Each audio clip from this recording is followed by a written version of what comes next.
Assalamualaikum warahmatullahi wabarakatuh. Yang terhormat Ibu Tantina Haryati SIMAKS selaku dosen mata kuliah AKM 2 kelas D. Nah, pada kesempatan kali ini kami dari kelompok 4 akan mempresentasikan terkait hasil analisis kami dalam menyajikan dan mengungkapkan laporan keuangan yang terkhususnya adalah cash flow pada perusahaan Go Public, yaitu PT Industri Jamu dan Farmasi Sido Muncul Tbk. Nah, tapi sebelum kami melakukan analisisnya, izinkan kami dari kelompok 4 ini untuk memperkenalkan diri terlebih dahulu. Yang pertama adalah saya, Nafisa Ramadhani, dengan akhiran NPM 234. Saya Salwa Pakwita Dametri dengan NPM 2401 301 0017. Perkenalkan, namaku Rosabella Ervini Prayogo dengan nomor NPM akhir 29. Perkenalkan, nama saya Alisa Dahayu Gayatri dengan NPM akhir 135. Perkenalkan, saya Nadia Aurelia dengan 3 digit NPM terakhir 137. Perkenalkan, nama saya Naura Saldi Firdaus dengan NPM 240 130 10 218. Perkenalkan, nama saya Aisyah Linda Putri dengan NPM 3 digit terakhir 229. Saya Nikita Putri Skirodia dengan nomor NPM akhir 230. Oke, di sini kami memulai untuk melakukan analisisnya terhadap PT Sido Muncul. Nah, terdapat beberapa poin yang nantinya akan kami analisis terdapat PT ini.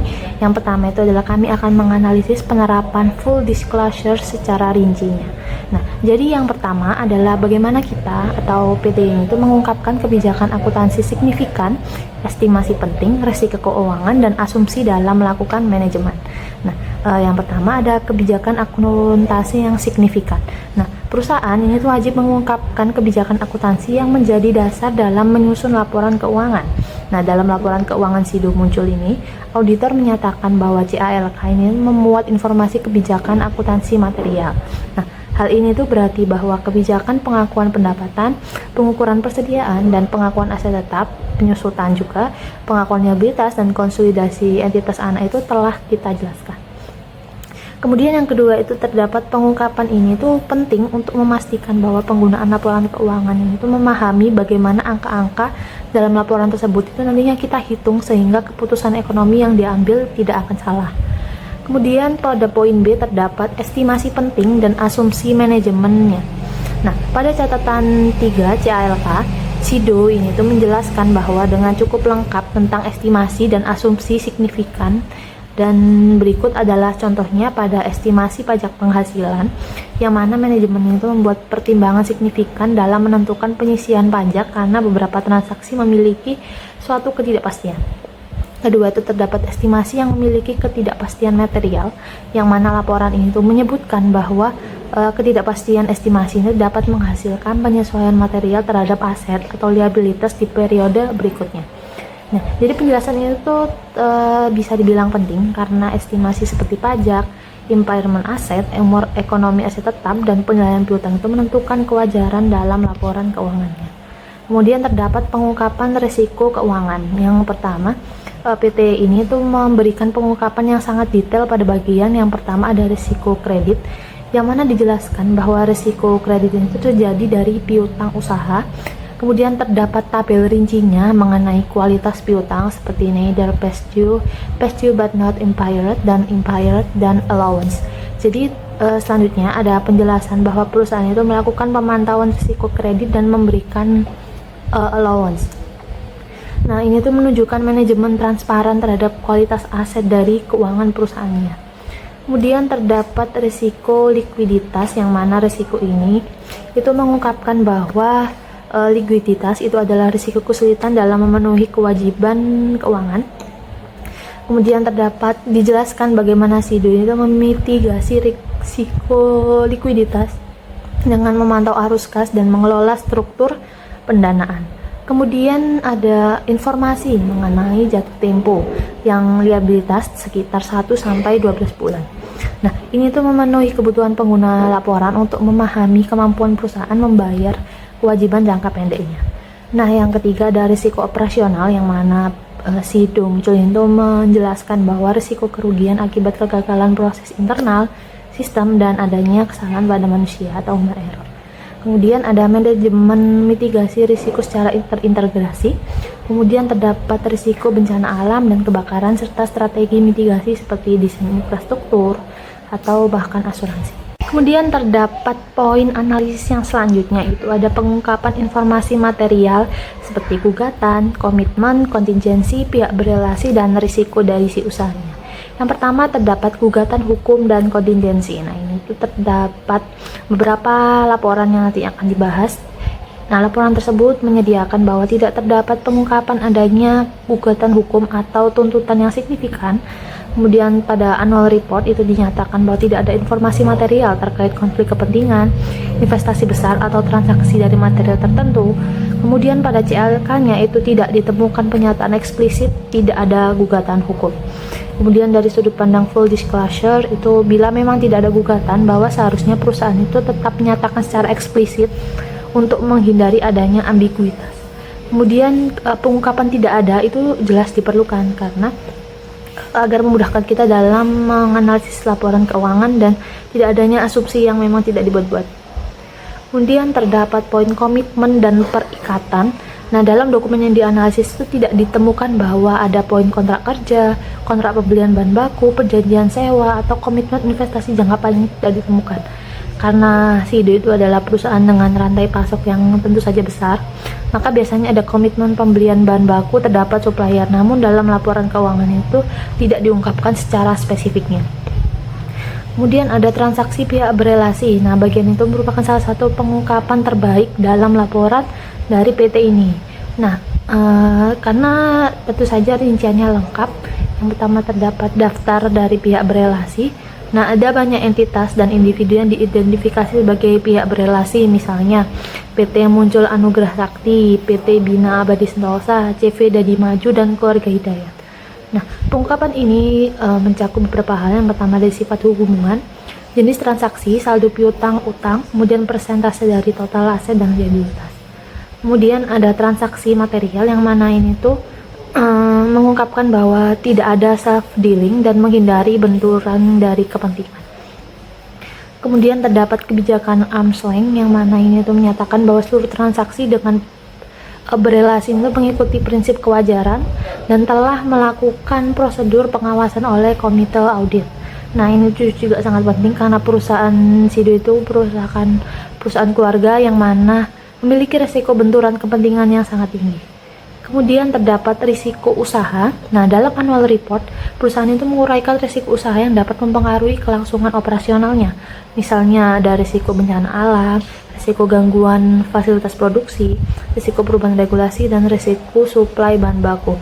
Nah, kemudian terdapat beberapa strategi yang digunakan, yaitu strategi mitigasi, sistem manajemen risiko terintegrasi, kemudian ada efektivitas sistem, dan pada laporan tahun 2024. Nah, pengungkapan risiko usaha tentunya itu sangat penting karena bagi pemegang saham untuk melakukan investigasi atau melakukan menilai dalam bursa efek kita dari kesinambungan bisnis. Seperti itu. Nah, kemudian untuk poin analisis yang selanjutnya dan lebih luas lagi akan dijelaskan oleh rekan saya.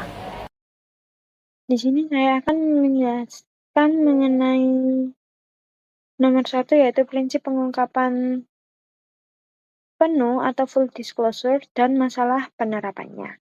Untuk yang poin C, yaitu terdapat analisis kelengkapan informasi penting tanpa ditahan, disederhanakan berlebihan, atau ditempatkan secara kurang tepat. Nah, PT Sido Muncul ini tidak menahan, tidak menyederhanakan, atau tidak menempatkan informasi secara kurang tepat. PT Sido Muncul telah atau sudah menjelaskan semua informasi secara lengkap mengenai perkara hukum, sanksi administratif, risiko usaha, dan risiko keuangan. Dan PT Sido Muncul juga telah menyajikan semua informasi pada bagian yang tepat. PT Sido Muncul telah menjelaskan mengenai perkara hukum seperti pokok perkara, status penyelesaian, dan dampak terhadap perusahaan. Dan menjelaskan mengenai sanksi administratif dan risiko usaha seperti risiko bencana alam, kebakaran, dan pengelolaan risikonya juga telah dijelaskan secara detail. Dan yang terakhir ada risiko keuangan. Pada laporan tahunan Sido Muncul telah disajikan risiko keuangan dalam bentuk CALK atau catatan atas laporan keuangan, meliputi risiko likuiditas, risiko kredit, risiko pasar, dan sensitivitas kurs. Dan dapat disimpulkan pada PT Sido Muncul ini tidak ditemukan bukti bahwa perusahaan telah menyederhanakan, menahan, atau menempatkan informasi secara tidak tepat. Semua informasi material yang ada dalam laporan tampak lengkap dan disajikan pada bagian yang sesuai mengikuti PSAK dan POJK. Poin yang kedua ada poin D, yaitu analisis penerapan yang umum ditemukan pada perusahaan publik. Pada PT Sido Muncul ini tidak ditemukan indikasi pengungkapan informasi yang terlalu umum. Informasi yang disajikan juga tidak minim atau sangat lengkap. Dan perusahaan juga menjelaskan dengan rinci mengenai asumsi-asumsi manajemen. PT Sido Muncul ini dianggap tidak mempunyai indikasi pengungkapan yang terlalu umum karena risiko usaha dan mitigasinya telah ditulis dengan jelas, termasuk bencana alam, kebakaran, dan langkah mitigasi. Yang kedua, perusahaan dianggap memiliki informasi risiko yang tidak minim atau dapat dikatakan sangat lengkap, meliputi risiko kredit, risiko likuiditas, risiko pasar, dan sensitif kurs dengan simulasi 10%, dan menunjukkan pengungkapan yang tidak minimal. Ketiga ada PT Sido Muncul ini dianggap telah menjelaskan secara rinci mengenai asumsi dan estimasi manajemen karena terdapat pada laporan tahunan di bagian pertimbangan, estimasi, dan asumsi akuntansi signifikan yang menguraikan ketidakpastian pajak, penilaian goodwill, dan ketidakpastian masa depan, sehingga tidak terdapat kekurangan detail. Dapat disimpulkan bahwa dalam PT Sido Muncul ini tidak ditemukan masalah penerapan umum seperti yang biasanya terjadi pada perusahaan publik, dan pengungkapan risiko, asumsi, estimasi, serta informasi material telah tersaji dengan rinci dan memenuhi prinsip pengungkapan penuh. Selanjutnya akan dijelaskan oleh rekan saya. Jadi selanjutnya akan menganalisis tentang penggunaan catatan dalam penyusunan laporan keuangan atau CALK. Itu ada beberapa analisis. Yang pertama itu ada analisis kelengkapan penyajian CALK sesuai dengan PSAK 1, PSAK 25, dan PSAK terkait lainnya. Jadi pada laporan keuangan Sido Muncul itu sudah mengikuti aturan yang diwajibkan. Seperti pada PSAK 1 itu ada penyajian laporan keuangan, kemudian yang PSAK 25 itu ada perubahan kebijakan dan estimasi, terus PSAK lain itu seperti aset tetap, pendapatan sewa, dan instrumen keuangan itu juga ada. Kemudian yang kedua itu ada analisis pengungkapan kebijakan akuntansi disusun pada bagian awal CALK. Jadi pada laporan keuangan Sido Muncul itu menjelaskan CALK yang sesuai dengan prinsip penyusunan laporan keuangan sebelum melihat rincian angkanya. Jadi kebijakan tersebut itu mencakup metode konsolidasi pengakuan pendapatan, pengukuran instrumen keuangan, perlakuan atas aset tetap, persediaan pajak, serta liabilitas sewa. Kemudian yang ketiga itu ada analisis penjelasan rinci untuk pos-pos penting. Nah, jadi CALK itu memberikan penjelasan rinci untuk setiap pos yang relevan. Ada beberapa poin di mana yang pertama itu ada aset tetap. Nah, di aset tetap sendiri pada laporan keuangan Sido Muncul itu ada rincian jenis aset, nilai penyusutan, dan mutasi, yaitu penambahan dan pengurangan sesuai dengan PSAK 16. Kemudian ada instrumen keuangan di mana laporan keuangan Sido Muncul itu menjelaskan klasifikasi, cara pengukuran, dan resiko seperti resiko kredit dan likuiditas sesuai PSAK 71. Dan pendapatan sendiri itu disajikan dengan mengikuti 5 langkah pengakuan pendapatan PSAK 115 yang sejalan dengan PSAK 72. Kemudian ada utang jangka panjang. Perusahaan itu menjelaskan liabilitas jangka panjang dan sewa pada bagian catatan liabilitas. Kemudian ada segmen operasi di mana perusahaan itu membagi pendapatan dan laba berdasarkan segmen. Segmennya itu contohnya seperti jamu, makanan, minuman, dan farmasi sesuai dengan PSAK 5. Nah, poin terakhir dan keempat itu ada analisis penjelasan tentang estimasi dan ketidakpastian. Jadi di sini tuh perusahaan tuh memaparkan berbagai estimasi dan asumsi yang digunakan dalam penyusunan laporan keuangan. Nah, penjelasan ini tuh mencakup estimasi umur manfaat aset tetap, penentuan pajak tangguhan, provisi, penilaian penurunan nilai, hingga dampak kebijakan perpajakan baru seperti pilar 2. Nah, informasi mengenai area-area yang memerlukan pertimbangan manajemen ini itu disampaikan secara jelas sehingga pembaca itu dapat memahami bagian laporan keuangan yang paling dipengaruhi oleh ketidakpastian atau asumsi yang dapat berubah. Nah, baik, kemudian saya di sini akan melanjutkan untuk menganalisis pengungkapan segmen usaha menurut dengan PSAK 5. Nah, yang pertama, kita akan menganalisis bagaimana perusahaan mengidentifikasi segmen usahanya. Untuk perusahaan Sido Muncul ini, perusahaan mengungkapkan membagi segmen aktivitas bisnisnya itu menjadi 3 segmen bisnis utama menurut dengan jenis produknya. Yang pertama di sini ada jamu herbal dan suplemen, yang kedua makanan dan minuman, yang ketiga adalah farmasi. Nah, pembagian ini penting karena membantu kita memahami sumber pendapatan dan kinerja dari masing-masing lini bisnis perusahaan. Dan di sini berarti perusahaan jelas yang mengungkapkan mengenai segmen usaha utamanya yang ada pada catatan atas laporan keuangan.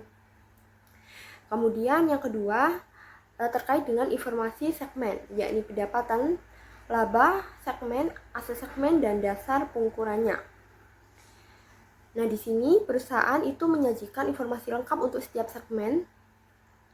Yang di sini informasi yang diungkapkan dari contoh tabel segmen tahun 2024-nya, yang mana meliputi penjualan atau pendapatan, kemudian ada beban pokok penjualan, laba bruto, serta aset dan juga liabilitas segmennya.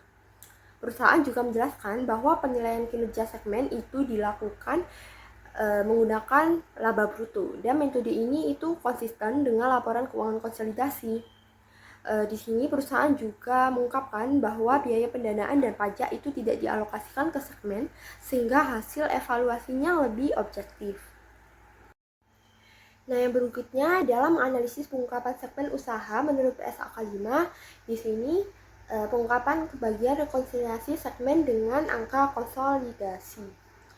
Nah, PSAK 5 itu mensyaratkan bahwa adanya kecocokan antara total pendapatan, total laba, dan total aset segmen dengan laporan konsolidasi.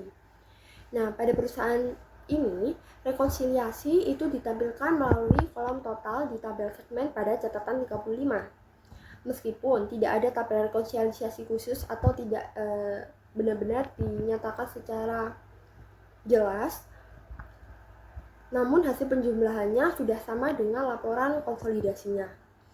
Nah, di sini contohnya total penjualan segmen tahun 2024 sama dengan total penjualan konsolidasi sebesar 3,92 triliun. Itu yang diungkapkan di dalam laporan perusahaannya.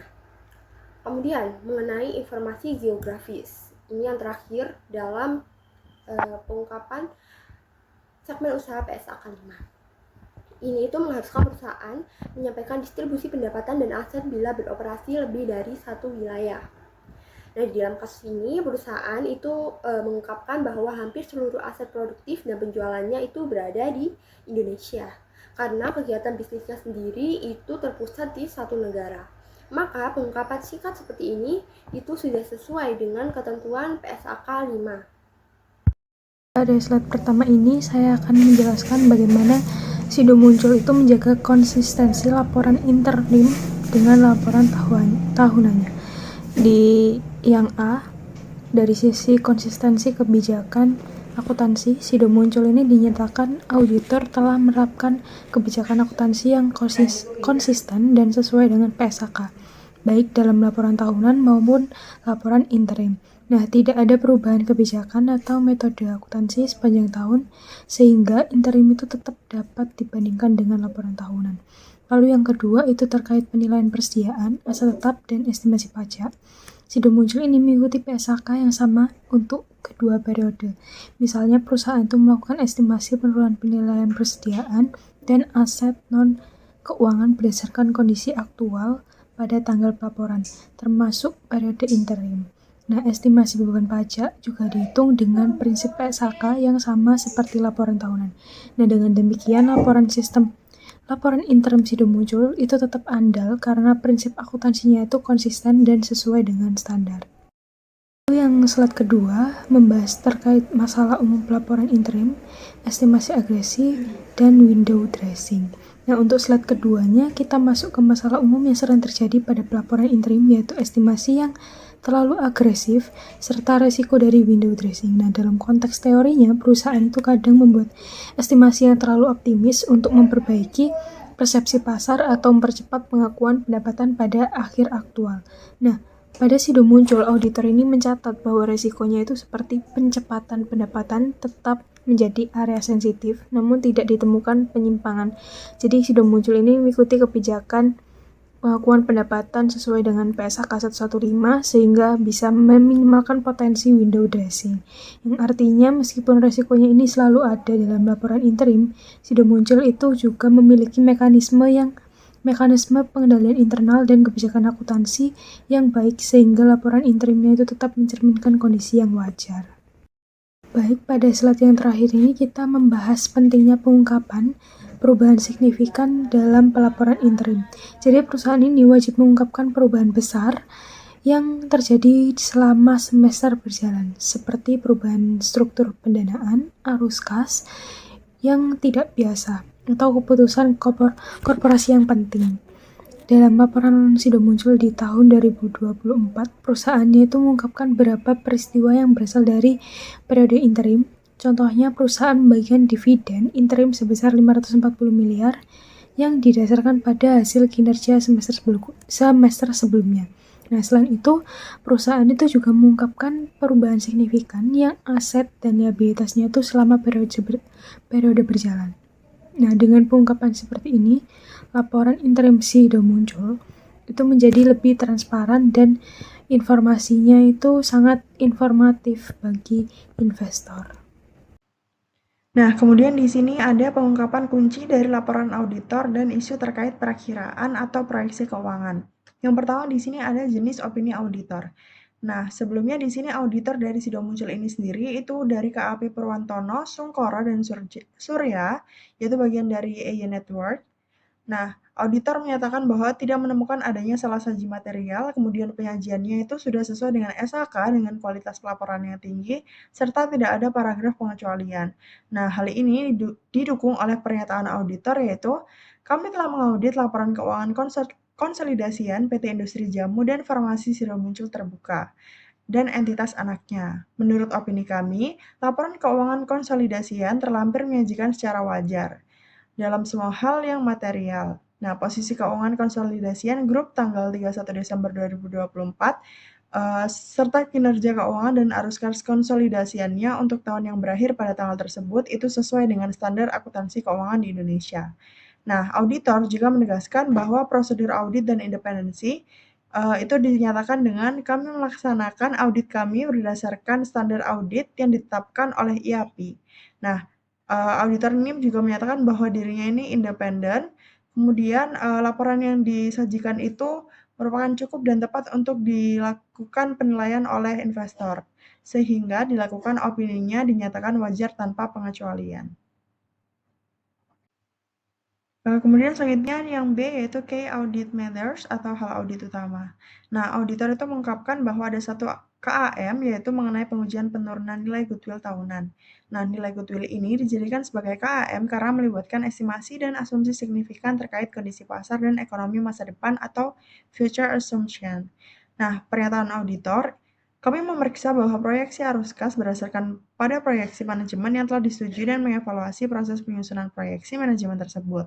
Kami mengevaluasi asumsi yang digunakan dengan membandingkannya dengan data historis serta tren teknik dan prospek pasar. Kami juga mengevaluasi input dan asumsi yang digunakan untuk menentukan nilai sekarang dengan membandingkannya dengan data eksternal yang sebanding. Kami melibatkan spesialis penilaian internal dalam mengevaluasi metode valuasi dan kewajaran atas asumsi yang diterapkan. Terakhir, kami meninjau kecukupan pengungkapan yang dibuat atas penilaian penurunan nilai goodwill. Nah, dengan hal ini, maka disimpulkan bahwa KAM itu telah diungkapkan dengan jelas, fokus pada area yang berisiko tinggi dan konsisten dengan catatan laporan keuangan, sehingga hal ini akan meningkatkan keterbukaan risiko kepada investor. Selanjutnya di poin C ada isu perakiraan dan proyeksi keuangan. Nah, di sini itu dalam annual report-nya itu terdapat bagian proyeksi 2025, dinyatakan dengan Sido Muncul optimis bahwa kinerja operasional perseroan akan tumbuh dengan perkiraan sebesar 10%, baik pada pendapatan perusahaan maupun laba bersih. Nah, hal ini itu didukung oleh adanya proyeksi pertumbuhan ekonomi Indonesia dan Asia menurut IMF dan BI Sido Muncul. Kemudian adanya prospek industri herbal dan farmasi tumbuh sekitar 5,4 hingga 6,59% sampai 2029. Lalu ada kinerja 2024 yang memenuhi target sebesar 10% pendapatan dan 23% laba. Nah, oleh karena itu, di sini terdapat disclaimer resiko forward-looking statement, yaitu adanya pernyataan bahwa dapat dianggap sebagai pandangan masa depan namun hasilnya dapat berbeda. Nah, dengan ini disimpulkan bahwa proyeksi keuangan itu didasarkan dari data yang valid, tidak overclaiming, dan disertai peringatan risiko sehingga tidak menyesatkan investor. Namun, hal ini bukan menjadi bagian dari jaminan auditor. Selanjutnya, di sini terdapat tanggung jawab manajemen atas laporan keuangan dan tanggapan profesi terhadap laporan keuangan yang curang. Yang pertama, di sini terdapat tanggung jawab dari manajemen sendiri. Yang pertama, tanggung jawab atas penyusunan dan penyajian wajar laporan keuangan. Jadi, PT Sido Muncul sendiri itu telah memenuhi tanggung jawab manajemen dengan mencantumkan surat pernyataan anggota Dewan Komisaris dan juga Dewan Direksi mengenai tanggung jawab mereka atas laporan keuangan pada tahun 2024. Kemudian, yang kedua, terdapat sistem pengendalian internal perusahaan yang memadai. Nah, di tahun 2024 sendiri, Dewan Komisaris dan juga Dewan Direksi itu menilai bahwa sistem pengendalian internal mereka itu dijalankan secara memadai dan juga dinyatakan berkecukupan sesuai dengan prosedur dan juga SOP yang berlaku. Kemudian laporan keuangan bebas dari salah saji material, yang dimana PT Sido Muncul sendiri itu menyatakan bahwa sistem pengendalian internal mereka itu berjalan dengan baik dan juga efektif, yang dibuktikan dengan tidak ditemukannya kelemahan signifikan yang dapat mempengaruhi penyajian laporan keuangan secara keseluruhan. Selanjutnya, terdapat tanggapan profesi terhadap laporan keuangan yang curang. Yang pertama, dengan melakukan audit yang sesuai standar. Jadi, auditor menyatakan bahwa telah melakukan pelaksanaan audit sesuai dengan standar audit yang telah ditetapkan oleh IAPI. Selanjutnya, dengan melakukan prosedur tambahan jika menemukan resiko fraud yang signifikan.